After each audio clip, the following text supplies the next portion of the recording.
The following program is being brought to you on the Voice America Variety Channel. For more information about our network and to check our additional show hosts and topics of interest, please visit voiceamericavariety.com. The Voice America Talk Radio Network is the worldwide leader in live Internet talk radio.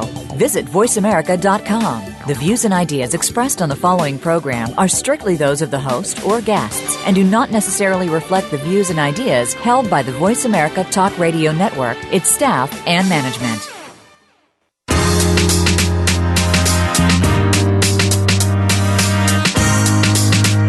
This is Goodnight Marilyn Radio with your host, Nina Bosky. It's been more than 50 years since the tragic death of one of Hollywood's biggest stars at the time and in history, Marilyn Monroe. Nina seeks to uncover the life and death of this legendary star as it coincides with the pre-production of the feature film Goodnight Marilyn. You'll get a chance to question, explore, and discover the secrets surrounding what really happened that fateful night back in 1962. Let's start the conversation. Here is the host of Goodnight Marilyn Radio, Nina Bosky. Hi, everyone. I'm Nina Bosky for Goodnight Marilyn Radio, and welcome to the show as we explore the investigation, the life, and the movie, all surrounding Miss Monroe herself. Well, I believe in this conversation, we will be talking about Dr. Ralph Greenson, the man who was very much in Marilyn's life, was a prominent person in her life. We'll get into that a little bit more and what role he actually did play.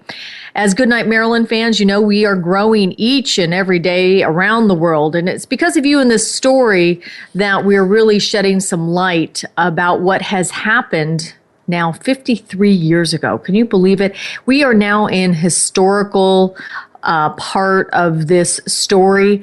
And that's also what makes it a little bit more complicated as well, because, you know, there's a lot of hearsay, and part of my goal in this radio show is to shed some light to what is fact, what is fiction, what's probable theory, and what is actually just outlandish, rumor. So we'd like to do some shout outs to our troops. Not sure what's happening there on the phone lines there, but shout out to our troops. We've got Major General Jim Rainey, U.S. Forces in Afghanistan. He's the deputy commander. He's got some soldiers out there, 31D soldiers from 3rd Combat Aviation Brigade. And I'd like to just do a shout out to all military troops, because we're here in the United States and obviously we're supporting our troops, but this is a global radio show, and I'd like to just do a shout out to all of the military around the world in each and every country, because it's the men and women that are committing their lives to serving and protecting each and every one of their countries. So just a shout out to the military. We also have a shout out to Choo Choo in Durango, Mexico, Bazir in Hamburg, Germany, Lon in Hanoi, Vietnam, Bo from Fort Worth, Texas, John from East Victoria, Australia, Kelly from San Angelo, Texas, Lydia from Auckland, New Zealand, and that's Auckland, New Zealand, Jan from Washington, D.C., Betsy from Bellevue, Washington, and Alda from Ovar, Portugal. Well, as I said, we have an exciting show this week. We will explore the relationship between Marilyn and her psychiatrist, Dr. Ralph Greenson. We've talked a lot about Dr. Engelberg. We now know that he lied about giving her chloral hydrate. We also know that the doctors were aware, they had to be, that she was being heavily over-medicated. And according to Dr. Reef Karim, a prominent psychiatrist here in Los Angeles, who also happens to be affiliated with UCLA and treats many celebrities as well, he's also on our investigation team, says that many of the drugs that they were giving her were also in conflict of each other. I also want to just say on a counter side note that, not in defense of these doctors, but we do have to point out that when people become very addicted to drugs, especially celebrities, it becomes very challenging to reason with them and get them off drugs. Many times you have to draw a hard line or, be willing to stand up to them. not many people want to do that. They don't want to let go of the prestige or the money. So it makes me wonder if they just never had the courage to say, really, enough is enough. We know, and we'll find out, that they were trying to wean her off. But most celebrities have yes people around them, which makes it even more difficult to get the proper help. But because of one person, does not give it to them, right? So if you say no, the challenge is that they'll just go to another doctor, another friend will be willing to step in. So who was Dr. Ralph Greenson? How did he become Marilyn's doctor? Who was he? And did he play a role in Marilyn's death? Well, many people do blame the doctors, especially Dr. Greenson. Today, it may be a little difficult in some ways not to project our own judgments, especially with what we know today. I think, though, all of us, including the panel and the audience out there, I'm going to ask you, though, to transport yourself back to 1962. It was a very different era, and the drugs and practices to treat mental disorders were also very different. But before we do that, I have some announcements. I'd like to thank the Voice America Radio Network's Randall Libero, our executive producer. Matt is with us, filling in for Mike today. And Jen, our social media person. A little shout out there to all of you for making this happen each and every week. We also had our Marilyn casting auditions this week. Second round of auditions was this last Tuesday. Want to thank you, ladies, for bringing your talents. Not an easy role to play. As you know, there was only one Marilyn, so it is not an easy character or as an actress to play the role of Marilyn. So with that, let's get started. Let's do a recap of last week's show, but let's introduce the panel. Last week, we were talking about the infamous and, very... troubled soul of Peter Lawford. The dashing, charming British actor that came to town, became, the good-looking, elite part of not only the Rat Pack and old Hollywood, but also the real main core connection with the Kennedys. We will just recap what we talked a little bit about last week. With us is Gary Vitaco Robles, Icon, The Lifetimes and Films of Marilyn Monroe, Volumes 1 and 2. I do want to point out for those of you who are looking to do and learn more about Marilyn, this 2-volume set is one of the best ones out there because it gives you an in-depth look at the person Marilyn, but it's done without a lot of sensationalism and I would say neutrality and compassion. So if you are looking for a book to really understand the insights and who Marilyn was, The Lifetimes and Films of Marilyn Monroe, Icon, Volumes 1 and 2.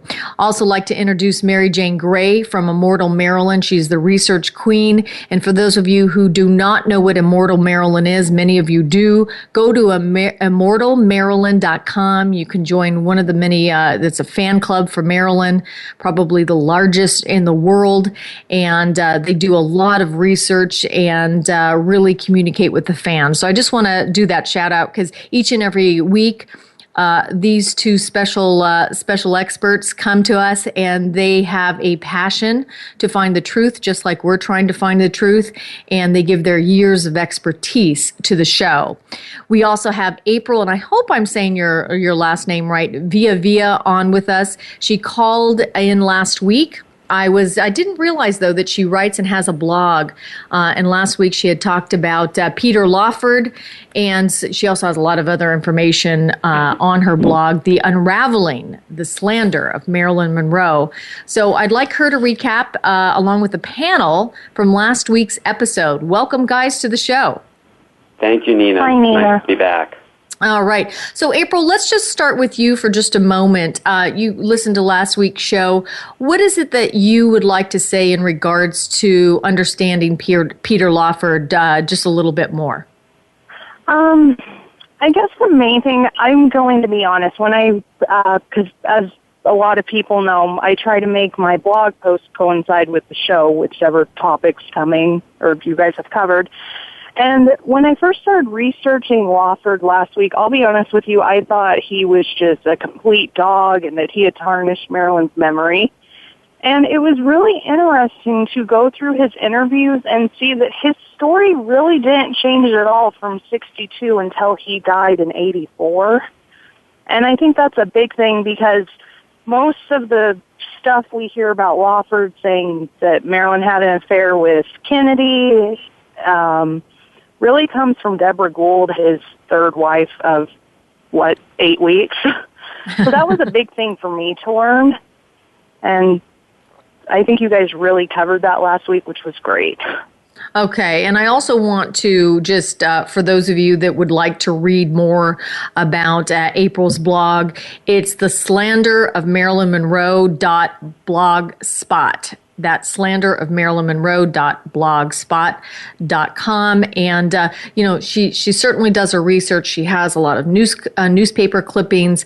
And I think it's important as we try to detect what's fact and fiction and try to put this stuff together. It's not easy to do. It's very complex.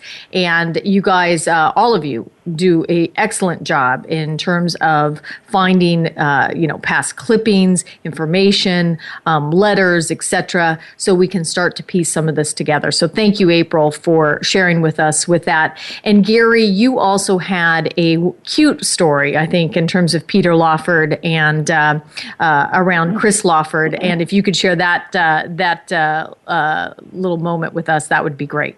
Yes, the Lawfords had 4 children, with Christopher Lawford being the oldest. And in 1962, he would have been about 7 years old. And 10 years ago, he wrote a book called Symptoms of Withdrawal, a memoir of snapshots and redemption. And he talks about his childhood memories and his struggle with addiction. But he has a very delightful memory of Marilyn visiting his parents and his family at the beach. And his vivid memory is of Marilyn teaching he and his younger brothers and sisters how to dance the twist in the family living room. And he has kind memories of his mother's relationship with Marilyn. And, I believe that the Lawfords, although they didn't feature heavily in Marilyn's complete life, they were certainly present in her last 12 months, and they seemed to really love her dearly. And I understand that after her death, they found a pair of her beach sandals at their home on the Pacific coast, and they had them bronzed in memory of Marilyn. Interesting. Wow. So those little tidbits that give us little insight into who people are. And it becomes more and more challenging because now we're in 2015 and many people are passing away, which becomes more difficult to go back and ask them what exactly happened. Mary Jane, we have a question. I'm going to direct this towards you. It says, it's from Darby Jane. She says, do we know the order in which the witnesses were interviewed at the scene the night that Norma Jean died? Nina, which is me, always talks about not throwing the baby out with the bathwater, and Mrs. Murray seems like someone who doesn't do much of anything without prompting. I wonder if there's any evidence to suggest that she left the room not to do the laundry, as a lot of clothing seems to be sent out for cleaning and there's no laundry hookup that we've found. But to avoid being the first to be interviewed, I would think that would be that they'd want to speak with her initially because she was the one who found the body. Unfortunately, there's no way to know that for sure. If you look at the original interview reports by Sergeant Byron, they're not in any particular order. There's a typed document where Milton Rudin is listed as the first person that his account of being interviewed. And then there's Sergeant Byron's handwritten notes of who he spoke to. And again, they're not in any order, so there's really no way of knowing that. All right. Well, that's and that's the challenge again in terms of getting not all the information, but little bits and pieces of the information. That's why it's going to be really important for us to hopefully be working with the LAPD and really looking at the investigation from a fresh perspective and giving it fresh eyes, because it is historical at this point. Gary and or April, do you have any comments on that one before we have somebody holding that has a question in regards to a clip I'm going to be playing in just a second? In another one of the reports, there was an original report, a follow-up report, and a re-interview. I know in the follow-up report, Engelberg and Greenson are indicated as witnesses number 1 and witnesses number 2. So I don't know if that sheds any light, but it might be information about them both being interviewed before Mrs. Murray, but that's just my assumption based upon that number associated with each of them in the report. Also, just want to point out that Skip McComber, who's ex-LAPD, said that the way that they handled back in 1962 would be very different than what they would be doing today, meaning that it would be, the tape would come up, there would be, there wouldn't be people walking in and out like they were. It would have been a very different situation simply because it was a high-profile celebrity. Let's go to the call. Phil, are you on? Are you on with us? Hi, Nina. Hi, I'm going to play the clip from that talks. Dr. Ralph Greenson talks about Bobby Kennedy. This has been floating around. I want the panel and Phil to get your comments on this. Let's play the clip. I can't explain myself or defend myself without revealing things that I don't want to reveal. I feel like I can't, you can't go around and say, well, I'll tell you this and I won't tell you that. It's terrible. I have to say I can't talk about it because I can't tell the whole story. Listen, close to Bobby Kennedy. All right, so you see a kind of a disjointed clip around Bobby Kennedy. Phil, you wanted to give us a comment on that. There are so many red flags, short, 30-second segment. The first thing I wanted to try to clarify, because I'm not absolutely sure, I think Mary Jane might know, is there another version of this or a longer version of this conversation available anywhere? Mary Jane? I've not found anything other than that clip. I'm certain someone somewhere has the full recording, but as of yet, I haven't turned it up. Yeah, I'm in the same boat. I've also looked at other references written, and all of these references specifically just address this 30 seconds. And of course, the red flags I see, first of all, is that this is not a conversation, certainly not an interview. A conversation has a beginning, a middle part, and an ending. This is something that has been cut together as a soundbite. So I absolutely agree with that. Absolutely. Yes, and we don't even have the context. We don't even hear the question which resulted in Greenson's response. And then the comment about Kennedy, that always seems edited when it appears in the documentary, so we don't even know if it's a part of his original response or if he's responding to yet another question. So without context, it becomes rather unhelpful. And all right, facts together and the lack of transparency about what he was asked and the transcript of maybe that interview, it makes me think that it was probably manipulated to, make people think something.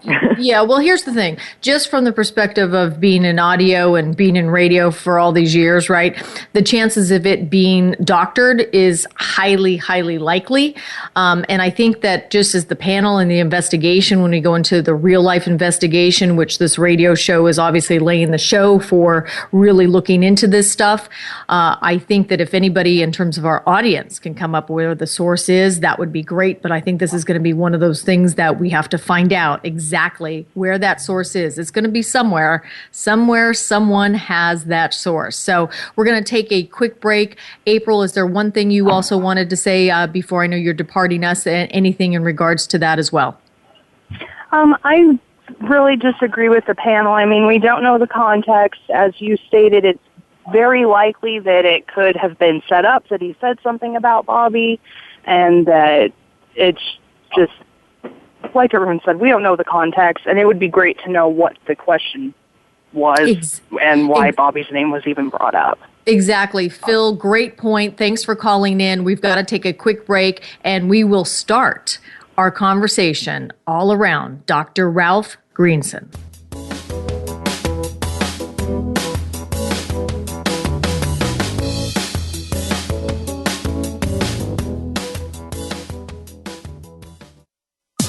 Streaming live. The leader in Internet talk radio. VoiceAmerica.com. Tune in each week for Monica Phillips and Powerful Conversations. This is a thought-provoking show for business people, leaders, and entrepreneurs. We'll feature today's thought leaders and industry trendsetters from across several locations and industries. Give yourself permission to be inspired and live a fulfilling life.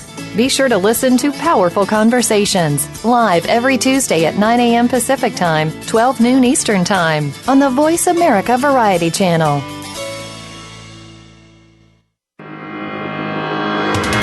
What can you find on Get Real Radio? Well, quite honestly, who you really are. Join host James Robinson each week for a program designed to reveal more about yourself and your world through words of wisdom and profound guests. You'll discover more about the spiritual movement and how it can work with you and alert you to problems you may not be aware of. It will educate, titillate, and enlighten your mind. Get Real Radio is broadcast live every Friday at 11 a.m. Pacific Time, 2 p.m. Eastern Time on the Voice America Variety Channel. This could end up being the best time of your week. News, opinion, your voice counts. Call toll-free 1-866-472-5787. 1-866-472-5787. VoiceAmerica.com.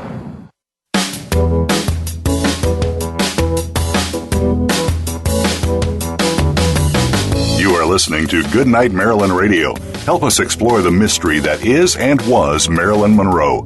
Call into our program at 1-866-472-5788. That's 1-866-472-5788. You may also send an email to marylandlivetalk@gmail.com. Now, back to this week's show.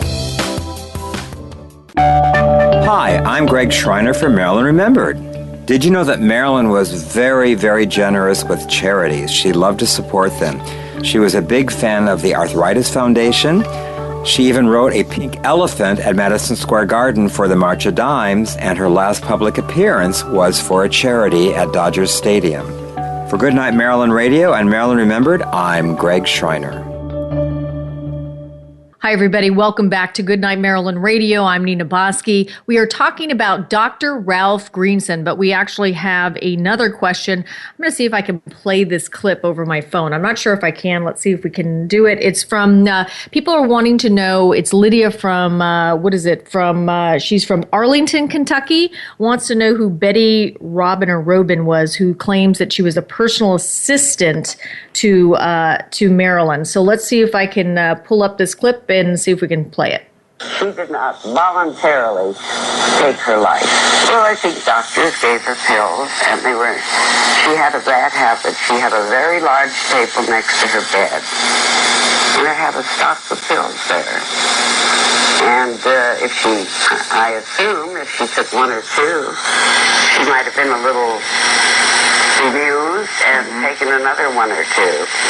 But voluntarily, she did not commit suicide.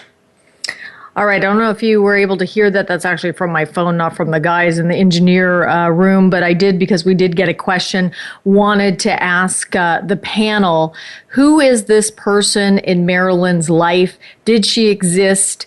The one thing I think we all agree on that Marilyn, whether it was an overdose or not, we don't know. But most people will say to agree that she didn't actively commit suicide. So your thoughts, Gary, on this? Well, I saw that YouTube clip when I was researching icons, so I, searched high and low for any information about this woman. She claims to have been a secretary, or the clip identifies her as such, but I cannot find her anywhere in Marilyn's records. Sherry Redmond was the last secretary Marilyn had in Los Angeles, and Marge Stengel in New York, Mae Reese. So, there's many documented women, even Hedda Rofton, who had secretarial duties for her, and their memos and correspondence and paychecks survive. But I see no mention of this woman, so she remains a mystery to me. Yeah, it'd be interesting to see if we go back to, some of the people that she says that she worked for as well, if there's any record there. But I find it very, concerning the fact that in Marilyn's estate, there's no record of her as well. So, Mary Jane, I would imagine you agree, or how do you feel about this woman? I agree, absolutely. I mean, when the YouTube clip of her surfaced, I was like, who is this? And I started digging around. I can't find anything substantiating that she worked for Marilyn. She claims she was a personal assistant, but I can't find any record of Marilyn having a personal assistant. She had secretaries, and they were very well documented. And Betty Robin, I mean, there's no correspondence, there's no photos of her, there's no pay stub, her name doesn't appear in Marilyn's address books. So I really don't see anywhere where she fits in. All right. Well, let's. I hope that answers your question, Lydia from Kentucky. Let's get on with today's show. Dr. Ralph Greenson. Who in the world was Dr. Ralph Greenson, and how did he come to know Marilyn? Gary, you want to start it off? Well, yes. This is a relationship marked by blurred line boundaries and the therapist's emotional entanglement with her, misguided good intentions, and very limited treatment options of the day.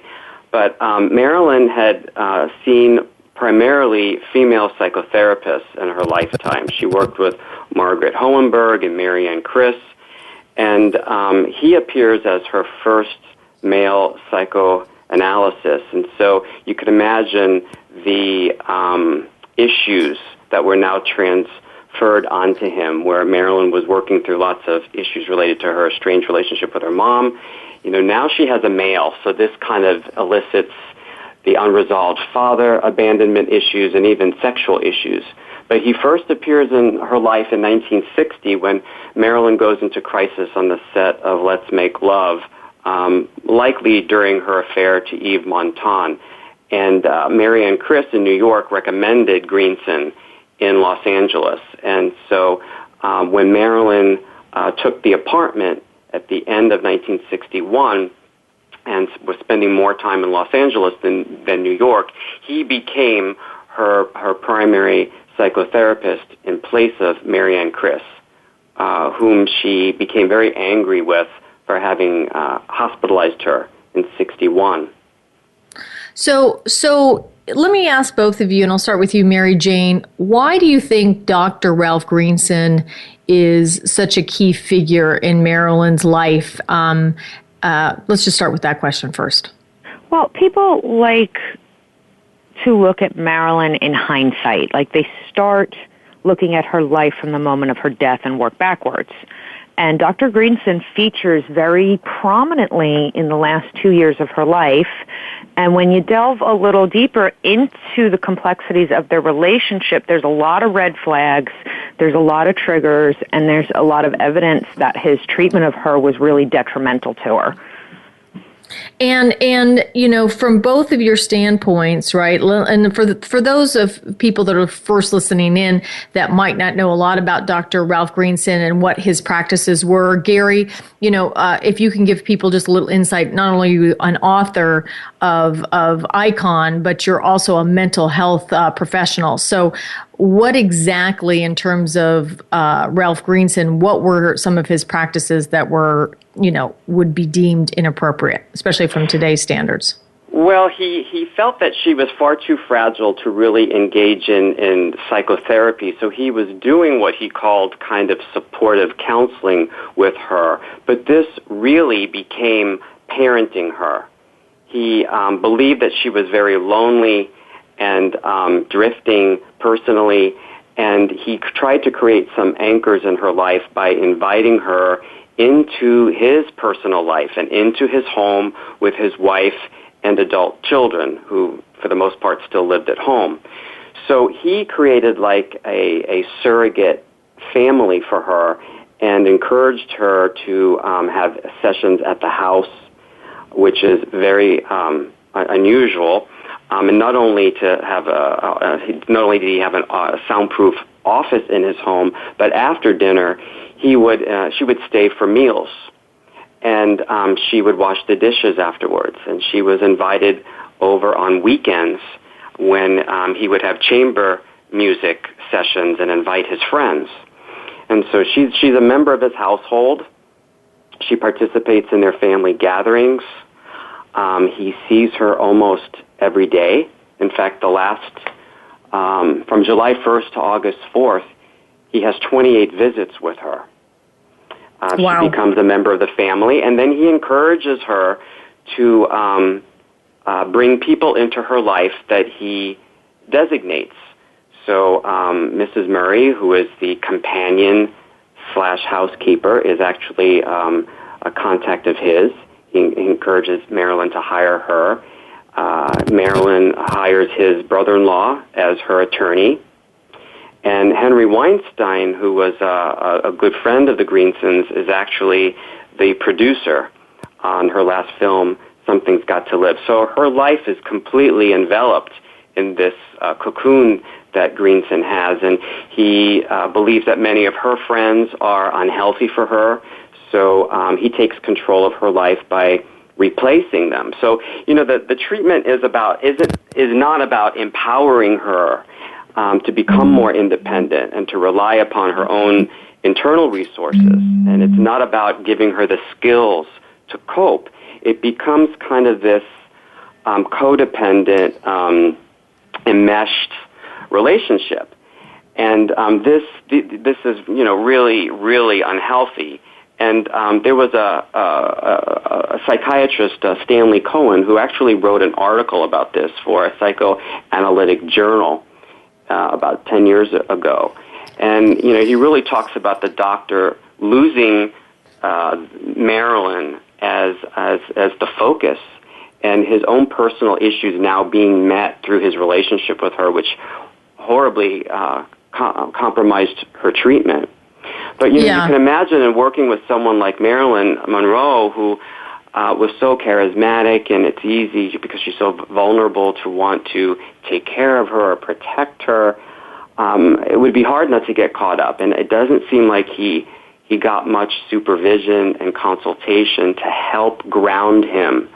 And the quote from Cohen is, what restraint, self-abnegation, and responsible self-awareness it would take for an analyst to be able to contain and manage such temptations for the sake of the patient's analysis. And it seems like Greenson really got in over his head and became too enmeshed and too emotionally involved. And I think this was pretty devastating on her. Well, I think it's devastating for a lot of reasons, because you have a codependent relationship with him, enmeshment, right? And then you also have a codependency with her. Mary Jane, you also have an interesting point in regards to some of the studies in terms of Marilyn and Greenson's discussions, of his improper treatment. Tell us a little bit about that as it relates to the frontal lobe information. Oh, okay. Dr. Greenson did military service during World War II. In 1942, he was assigned to a veterans hospital in New York. And there's a detailed accident report from December 13th, 1943, that he was in a collision, and he suffered a severe head injury. They say that his skull was fractured, he was unconscious, had amnesia. It said for several days after, he experienced signs of euphoria, was dragging his left foot, had facial nerve damage. You can even see that in some photos of him. The one side of his face droops. He couldn't focus his eyes. He even had seizures. That was documented in 1946. He had loss of reflexes and faulty coordination. Now, there have been a number of studies into criminology and the link between frontal lobe damage and convicted murderers. Again, I'm not saying Greenson is a convicted murderer, but it's a very interesting connection.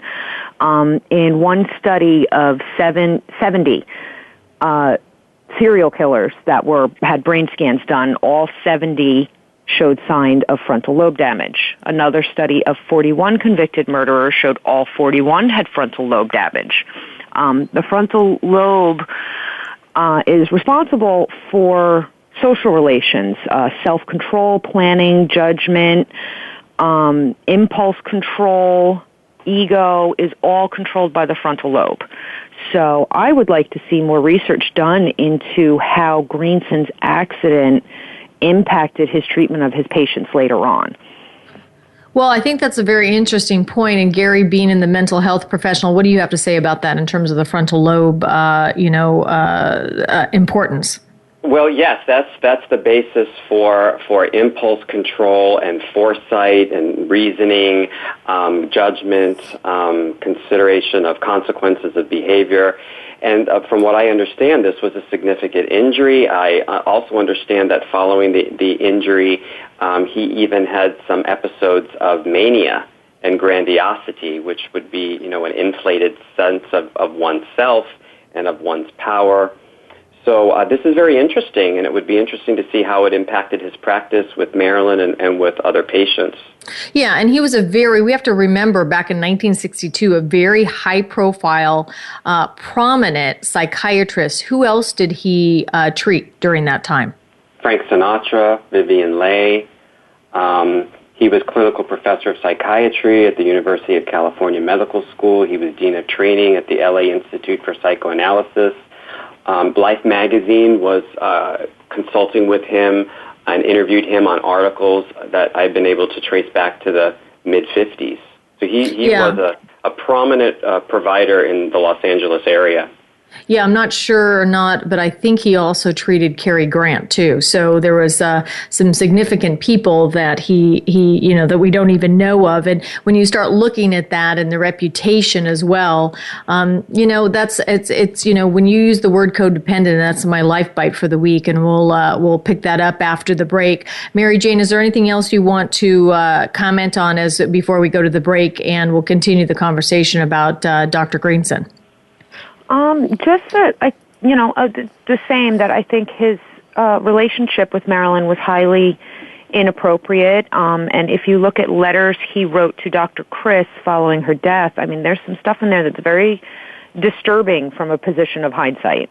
Yeah, it says, you had put this in your notes. It says, if I behaved in a way which hurt her, she acted as though it was the end of the world and could not rest until peace had been reestablished. But peace could not be reconciled and death. So I think that's interesting. I think the records, we do have access to them now, but they're sealed in UCLA's library to 2039.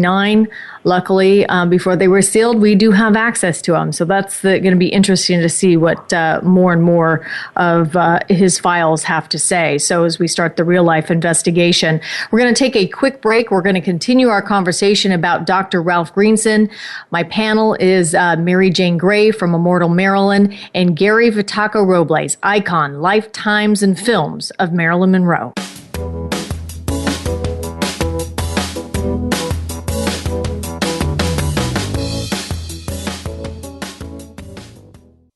News, opinion, your voice counts. Call toll-free 1-866-472-5787. 1-866-472-5787. VoiceAmerica.com. The world we live in has become a crazy place. Poverty is at an all-time high in the wealthiest nation on earth. We keep calling on government to save us with new programs. And now, we have more people using food stamps than any time in our history. This problem continues to get worse. The answer to poverty is in our homes, churches, and communities, and through our children. Get the answers from The Mickey Ellison Show, Wednesdays at 8 a.m. Pacific Time, 11 a.m. Eastern, on Voice America Variety. You count. Tune into Inner Revolutionary Radio and join the spontaneous wave of people all over the planet who, like you, are changing our world from the inside out. Follow the movement. Meet guests who are shaking things up. Call in and gain insights and courage to empower your own voice. Large or small, your part counts. So join us. Co-hosted by Beth Green and James Maynard, Inner Revolutionary Radio airs live every Thursday at 3 p.m. Pacific Time, 6 p.m. Eastern on the Voice America Variety Channel. Ask the experts. Call toll-free right now, 1-866-472-5787. And ask our All-Star team to answer your question. That's 1-866-472-5787. Thank you for calling. VoiceAmerica.com.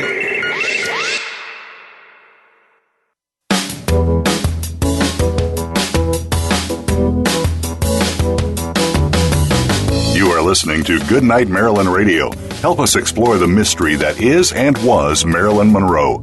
Call into our program at 1-866-472-5788. That's 1-866-472-5788. You may also send an email to marylandlivetalk@gmail.com. Now, back to this week's show. Hi, everyone. Welcome back to Goodnight Marilyn Radio. I'm Nina Bosky. The panel and I are talking about Dr. Ralph Greenson, who was Marilyn's psychiatrist the last couple of years of her life. Saw her, as you heard in the last segment, 28 out of the 35 days prior to her death. That's a lot of time to be spending with somebody and really knowing her psyche. Today's Life Bite, I think, is just only apropos. Gratitude unlocks the fullness of life. It turns what we have into enough and more. It turns denial into acceptance, chaos to order, confusion to clarity. It can turn a meal into a feast, a house into a home, a stranger into a friend. Melody Beattie is the author of Codependent No More. You know, it's actually too bad that Marilyn was not able to read this book prior to her death. Obviously wasn't in her generation. It might explain, though, many of the challenges she had in all of her relationships, including Dr. Greenson. You know, being codependent on anyone or anything in life can be one of the biggest challenges, especially for women. You know, we find our identity through others. We often find that if we are needed, that we are valued. But any codependent or a meshed relationship keeps us in denial and keeps us from looking for our truth. So what exactly is a codependent relationship? Well, the first step in getting things back on track is to understand the meaning of a codependent relationship. Experts say, according to WebMD, that it's a pattern of behavior in which you find yourself dependent on the approval from someone else for your self-worth and identity. You know, sometimes it can feel like an addiction to someone. One key sign is when your sense of purpose in life is wrapped up in making extreme sacrifices to satisfy another person's needs or building your world around someone else. And we'll find out how that relates to Marilyn and Dr. Greenson in just a moment. So how do you know if you're in a codependent relationship? Well, are you unable to find satisfaction in your life outside of the specific person? Do you recognize unhealthy behaviors in that person, but stay with him or her in spite of them? Are you giving support to another person at the cost of your own mental, emotional, and physical health? Individuals can also assume that they are in a codependent relationship if people around them have given them feedback that they're too dependent on that certain person or have a desire at times for more independence. But the stronger conflict is that they'll stay because attempting to separate can feel overwhelming.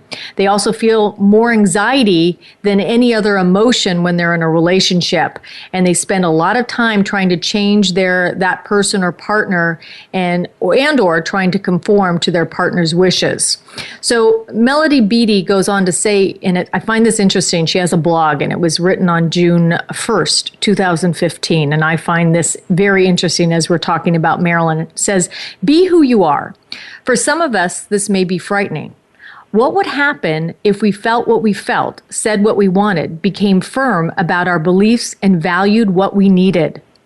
What would happen if we let go of our camouflage of adapting to another's needs? What would happen if we owned our power to be ourselves?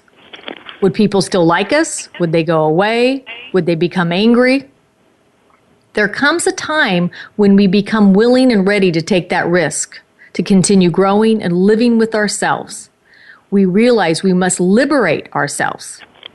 It becomes time to stop allowing ourselves to be so controlled by others and their expectations and be true to ourselves regardless of the reactions of others.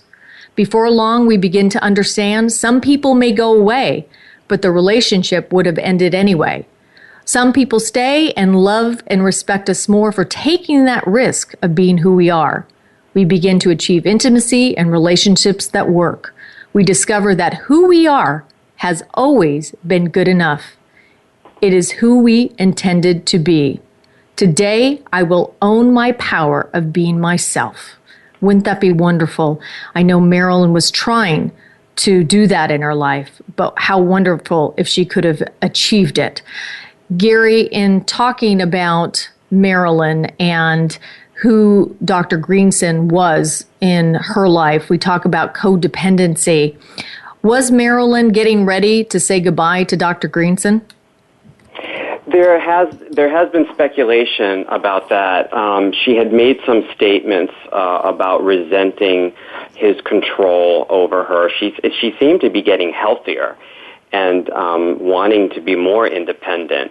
And this is corroborated by Marlon Brando and even by Pat Newcomb. I know Pat had said that Marilyn was very angry about Greenson when he left for Europe in the spring of '62, and that several times she threatened to fire him or to leave him. But Ms. Newcomb didn't quite take the threats seriously, but definitely Marilyn was rebelling, and that sounds to me like the healthy part of her identifying that this isn't helpful treatment for her. And there's also a letter. Oh, go ahead. Unfortunately, though, I could imagine how Greenson would have tried to steer her away from that and made her believe that she was being more oppositional and defiant rather than being healthy. So it's still very unclear. I think it's challenging because you used the word earlier in the show about empowerment. And the one thing I'm hearing with these stories about Dr. Greenson, whether it was intended or not, he certainly didn't do things to empower her and make her feel like she could do it on her own. You have a letter from Marilyn to Lee Strasberg back in December 19th of 1961. Read that to us if you could. Yeah, and this is written shortly before Marilyn spends Christmas Eve with Joe DiMaggio in the Greenson home, in their living room, roasting chestnuts from a pan that she gives them as a gift. So you hear even more enmeshment there. But she writes this December 19th. As you know, for years I've been struggling to find some emotional security with little success for many reasons. Only in the last several months, as you detected, do I seem to have made a modest beginning. It is true that my treatment with Dr. Greenson has had its ups and downs. However, my overall progress is such that I have hopes of finally establishing a piece of ground for myself to stand on, instead of the quicksand I've always been in. But Dr. Greenson agrees with you that for me to live decently and productively, I must work. And work means not merely performing professionally, but to study and truly devote myself. My work is the only trustworthy hope I have. Interesting. The other thing is you have in your notes, and I think it's an icon too, is Dr. Greenson was very controlling of Joe DiMaggio, and I can understand Joe DiMaggio was no pushover. So explain that relationship. Well, Joe featured so heavily in Marilyn's life from Christmas of 1960 onward, and we know that DiMaggio was a frequent guest in the Greenson home with Marilyn, but we also know that there's at least one time, that Greenson is keeping Marilyn separated from DiMaggio, and this is a story told to Donald Spoto by a student who was under Greenson's supervision. And I think it's early March when Marilyn comes back from Mexico and before she accepts the Golden Globe Award, and she's spending the weekend at the Greenson home upstairs in one of the guest bedrooms. And DiMaggio comes to the house requesting to see her, and Greenson won't allow that to happen. He forbids them to see each other, and he keeps DiMaggio downstairs. And from this young student intern's perspective, Marilyn grows very agitated And the student compares the situation to a patient being confined to a hospital against her will and demanding to see her family or visitors. And the student tells Spoto that Marilyn was close to a tantrum. The interesting thing, though, Spoto does not reveal the student's identity, which is a concern when we don't have a name.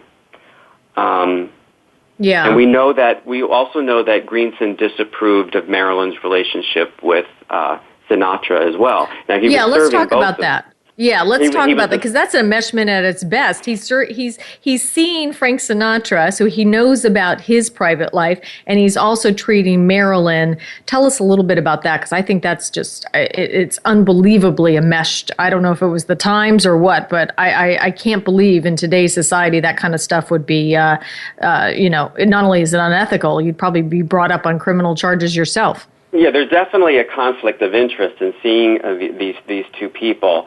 Now, there's a letter that Greenson writes to Dr. Chris in May of '61, which is, he mentions clearly Sinatra by initials, but he says the kind of treatment I do with her, basically, in other words, is the type of treatment you do with an adolescent girl who needs guidance, friendliness, and firmness, and she takes it very well. She looks forward to coming to Los Angeles because she could speak to me. Of course, this does not prevent her from canceling several hours to go to Palm Springs with Mr. F.S. She is unfaithful to me as one is to a parent. So this clearly shows his countertransference issues. He's now seeing himself as a father, and Marilyn being unfaithful to him to seek out a male partner of her own. This is an adult woman who's about 35 years old at the time.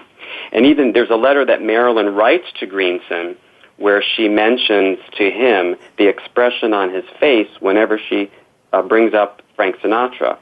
She writes in a postscript to a letter which would have been around March of '61 when she's in the psychiatric hospital. Someone, when I mentioned his name to you, you used to frown with your mustache and look up at the ceiling. Guess who? He has been secretly a very tender friend. I know you won't believe this, but you must trust me with my instincts.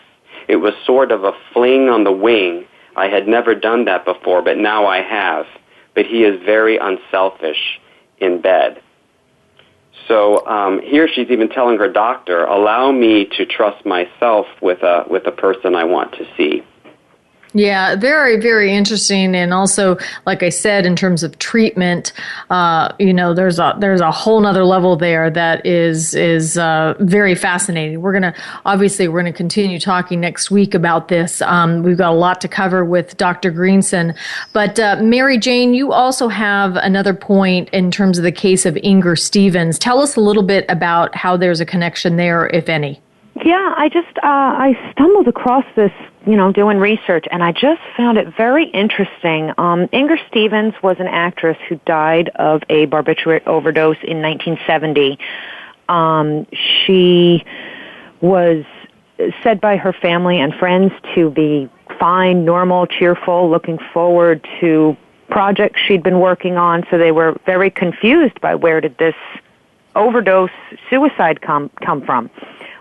In the press, they started to speculate that she'd been having an affair with Burt Reynolds and saying that, they'd had a fight the day before she died, and she was so despondent over it that she killed herself. Her coroner was Dr. Noguchi, who ordered a psychological autopsy on her. Much was made of the fact that she'd had a previous suicide attempt 11 years earlier. And, her family and people close to her are still trying to say she did not commit suicide and look more into this and investigate it properly. The thing that I find extremely interesting about it is her psychiatrist was also Dr. Ralph Greenson. So there's a lot of eerie similarities to Marilyn in Inger Stevens' case. Okay, so I just want to point out, though, too, what Dr. Reif has said, and you guys have said it multiple times on this show, how over-medicated she was, and the medications that they were giving her were in conflict with each other. And you put insomnia on top of that, and the fact that he saw her 28 out of the 35 days prior to her death and did not catch this I find this a very interesting and fascinating correlation. I'm certainly not saying that he did anything intentionally, but I do have to say, as a doctor, even back in 1962, it's very concerning. We're going to pick up next week, guys, where we left off. There's still more, along with Dr. Ralph Greenson. We're also going to be getting into Dr. Bobby Kennedy, Senator Bobby Kennedy, what the relationship was with Marilyn. But next week, we will pick up where we left off, continuing the conversation around Dr. Ralph Greenson, who he was, what kind of control he had on her, and what other things he said in relationship to Marilyn. I want to thank the panel again for being on the show today. April and Phil for also joining us. Mary Jane Gray, Immortal Marilyn. Gary Vitaka Robles, Icon, The Lifetimes and Films of Marilyn Monroe, Volumes 1 and 2. This wraps up another week's show. Join us next time. I'm Nina Bosky for Goodnight Marilyn Radio. And remember to never stop dreaming.